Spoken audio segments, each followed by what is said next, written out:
Xa imeko inje kugijima uceba, kugijima isebe ekuthiwa ngudisaster lize lizobona umonakalo. Ngoba enye yezinto kule nto siyithetha ungafumanisa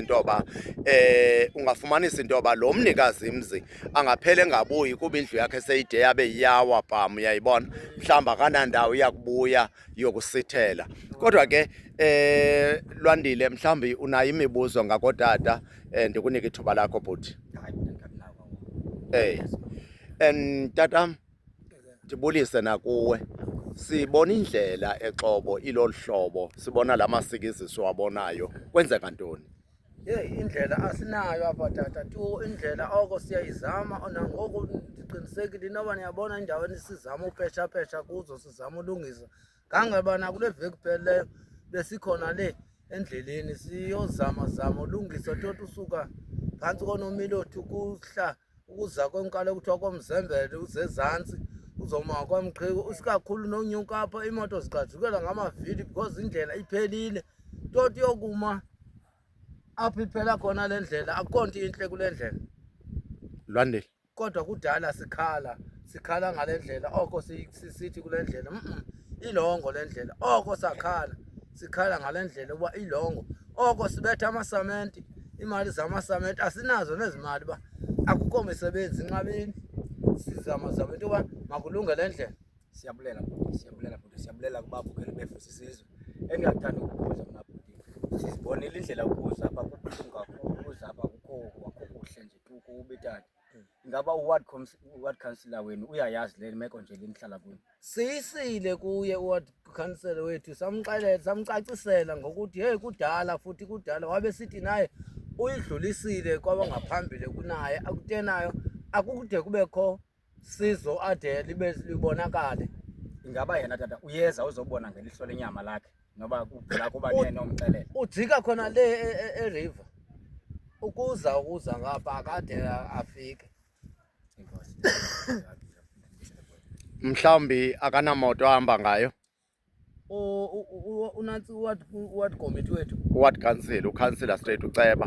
uceba unayo imoto ahamba ngayo. Yintoni ebangela into bangathi azawufika mhlawumbi kweli cala? Uyanqatyelwa yintoni? Kulapho kuthi izikhalazo zethu siloko sithetha ngazo, ezo sikhala ngazo kuye kuceba sithi siyamdinga angezi ngelinye ixesha eze.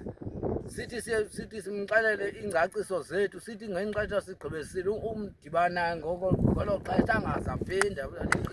KuseXhobo, eXhorha, Ward 13, iwadi katata uToyana uSonwabile. Ungaqalisa futhi? Mama, ndikubona ingathi usenawo umnqweno nokuba khona into olocinga uba ishiyekile. Yeyiphi le nto urhalela ukuyitsho?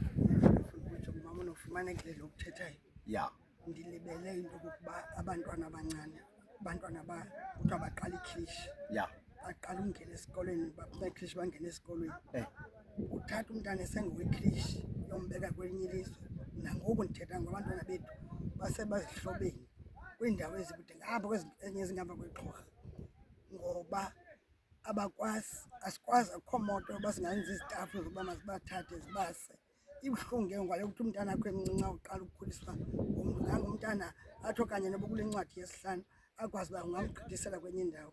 Intlungu ke ngoku yile yoba athi esengaka funeka awugcinwa sisihlobo Kuba ufuna aqale isikolo. then ke bafunda kabuhlungu ngoba kaloku umntana nxa ihleli kule ndawo kumnandanga ukuthi ngelo tata abuye ngayo kuthiwa i-holiday. Akubona uba nxa uthi makabuye phaa uyakhala uba mncinci ebesalilungelo lokuhlala nomzali. Yintlungu engenye leyo endiyilibeleyo bantwana bakathi. So uthi lilonke mama uba bekunokuba khona ikrishi kule ndawo. Ewe, nale ndlela ilunge ibekho, Ilunge ibe khona khona. ikrishi Zihambe nabantwana neemoto. bethu baye kufunda ezizweni bebancinci, bafunde apha, baye noko phaa isengumntana nokwana othe dlandlu. Mama, ndibona le lali yaseXhobo akuyolali enkulu kakhulu, kodwa mingaphi le mizi elapha kule ndawo? Niqikelela uba yimizi emingaphi? Bekuthiwe ngamashumi 39. anethoba. Minintsi loo mizi leyo, ngoba kumzi ngamnye kuyenzeka kuphuma abantu abahlanu, kumnye kuphuma abantu abane. komnye uphuma abantu abathandathu. Eyi, kulungile mama, siyabulela kakhulu. Siyabulela mzali wam, ndiyacinga uba zonke izikhalazo zenu zivakele. Enkosi kakhulu. Lwandi, sithetha silapha eXhobo kwaye ke asikwazi ukungalufaki uluvo lwethu, ngoba kaloku njengoba silapha izinto ezininzi ezithi abantu bakhale ngazo, noko akumelanga into yoba basose bakhale ngayo yonke into, especially into edibene namanzi. Amanzi, abantu basele amanzi acocekileyo. Siphinde futhi sibuyele ngakwicala le-toilet, sibuyele ngakwicala le-shelters, bakugqiba abantu babe nendawo yokufihla intloko. Abantu balapha izindlu zabo zimke nomoya, urhulumente kangakafike azobabona.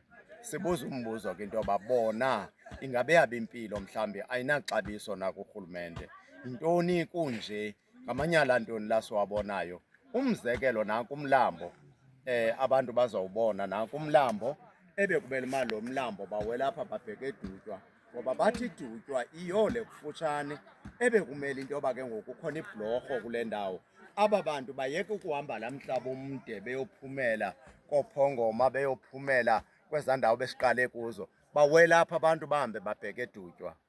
Yintoni urhulumente abantu bakuthi betsala nzima kangaka? Yintoni urhulumente we-ANC ungazonceda abantu baphile ubomi oburayithi? Ngoba apha nanikade nikhumsha nisithi better life for all. Ingaba ke ngoku nasekuyintoni ibizwa ngoba yintoni? Ngoba this is not a better life lena siyibonayo. Ugesi awukho, njengoba umbane ungekho, amanzi awekho, ii-clinics azikho ezokufutshane, sigqibe indlela ayikho.